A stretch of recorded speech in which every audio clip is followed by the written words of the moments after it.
அன்னை தமிழ் கதைகள் சேனலுக்கு உங்களை அன்புடன் வரவேற்கிறோம். இன்று நாம் பார்க்கப் போகும் ஆத்திச்சூடி கதை கவ்வியதை விடேல். ஒரு காரியத்தை எடுத்ததற்கு பின் அதை பாதியில் விட்டுவிடாமல் விடாமுயற்சியுடன் செய்து முடிக்க வேண்டும். இந்த அர்த்தத்தை உணர்த்தும் ஒரு அழகான கதையை இப்போது கேட்போமா? அனைவருக்கும் வணக்கம். நான் உங்கள் கதை சொல்லும் நாயகன் ஜீவா முகேஷ். பொற்குடி என்னும் ஊரில் கண்ணன் என்ற இளைஞன் வாழ்ந்து வந்தான்.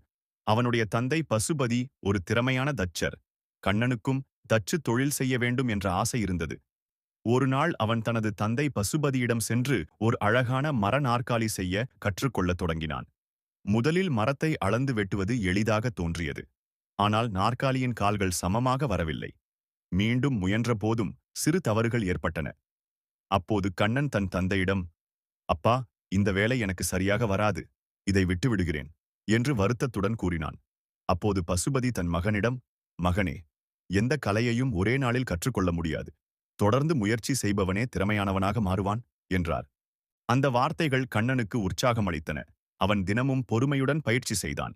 சில நாட்களில் அழகான, உறுதியான மர நாற்காலியை உருவாக்கினான்.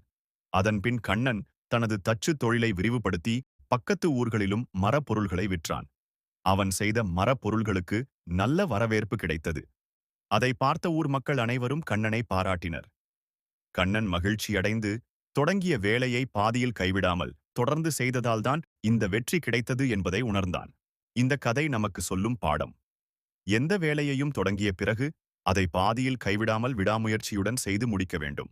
இத்துடன் பாரதியாரின் புதிய ஆத்திச்சூடி கதைகளில் ககர வர்க்கத்திற்கான அத்தியாயங்கள் நிறைவடைந்தது.